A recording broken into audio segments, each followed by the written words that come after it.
नमस्कार दोस्तों, इस वीडियो को लाइक करें, हमारे चैनल ऋतिक म्यूजिक को सब्सक्राइब करें, इस घंटी के आइकन को दबाएं, ऑल सेलेक्ट करें हमारी सभी वीडियो सबसे पहले देखने के लिए।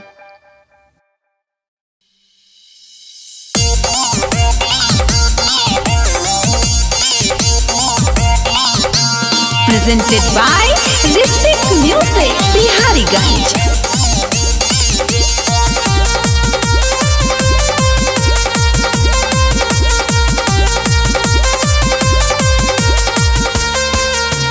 चल चल चल है गे मैया के दुआरी, मैया के महिमा छे दुनिया में भारी।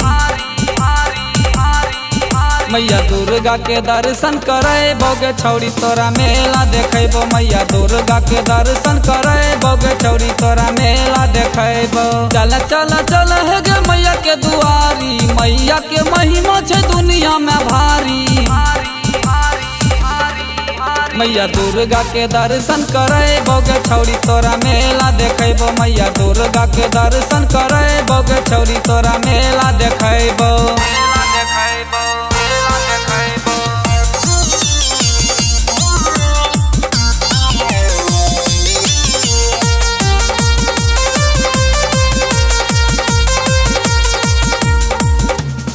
सज गेलै सुंदर सन जे मैया के दरबार गे।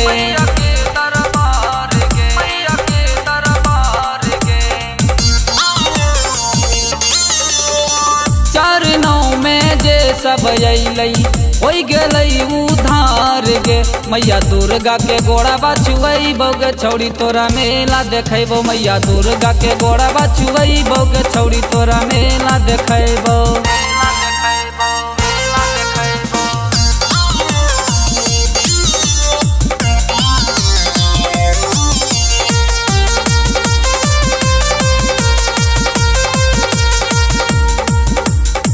वाल्मीकिया संग में चल दशहरा के मेला गे।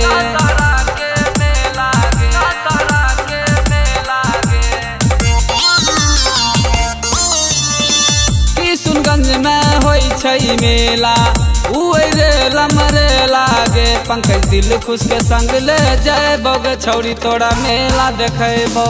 मैया दुर्गा के दर्शन करे बोगे छौरी तोरा मेला देखेबो।